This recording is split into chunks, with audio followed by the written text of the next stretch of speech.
Arthur ఆషే నేను వచ్చేసరికి American great tennis legend అనమాట. సింగిల్స్లో వచ్చేసరికి 3 గ్రాండ్ స్లామ్స్ గెలిచారు, అలానే డబుల్స్లో 2 గ్రాండ్ స్లామ్స్ గెలిచారనమాట. ఈయన టెన్నిస్ స్పోర్ట్స్ పర్సన్ కాదు, humanitarian and at the same time civil rights advocate అనమాట.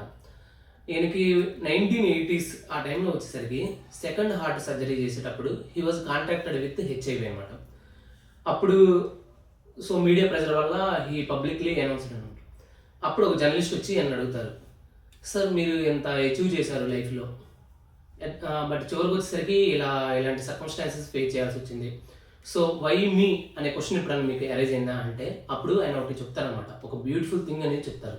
ఆయన ఏం చెప్తారంటే దగ్గర 5 కోట్ల మంది పిల్లలు టెన్నిస్ నేర్చుకోవడానికి స్టార్ట్ చేస్తారు, 50 లక్షల మంది టెన్నిస్ నేర్చుకుంటారు, 5 లక్షల మంది ప్రొఫెషనల్ టెన్నిస్ ఆడతారు, 50,000 మంది సర్క్యూట్లోకి అడుగు పెడతారు, 5,000 మంది గ్రాండ్ స్లామ్ దగ్గరికి వస్తారు, అండ్ వింబుల్డన్ వచ్చేసరికి 50 మెంబర్స్ రీచ్ అవుతారు, సెమీఫైనల్స్కి వచ్చేసరికి 4 వస్తారు, and finals 2. Winner I was the only one during that time and I never asked why me. So now that I'm suffering with HIV, how can I ask why me అనేది చెప్తారనమాట. అంటే ఆయన ఏంటంటే ఒక stoicism అనేది చూపించారనమాట. ఇక్కడ స్థిత ప్రజ్ఞత అంటారు, అంటే indifferent to pain and pleasure అనమాట. సో అంత పాజిటివ్ ఆస్పెక్ట్తో ఉన్నారనమాట ఆయన.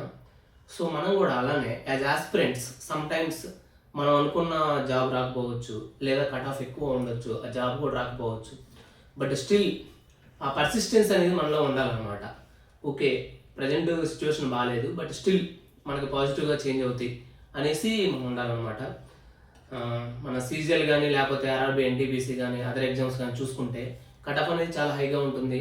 దగ్గర కొన్ని లక్షలు and at the same time కోట్ల మంది ఎగ్జామ్స్ రాస్తూ ఉంటారు. కొన్నిసార్లు మనం గెటాన్ అవ్వచ్చు, గెటాన్ అవ్వకపోవచ్చు, బట్ స్టిల్ మనం ఆ గెటాన్ అయినప్పుడు మనం ఏమి అడగం, బట్ గెటాన్ అవ్వకపోతే అప్పుడు వై మీ, నాకెందుకు ఇలా సంథింగ్ ఆ క్వశ్చన్ అనేది ఖచ్చితంగా ఎరేజ్ అవుతుంది అనమాట.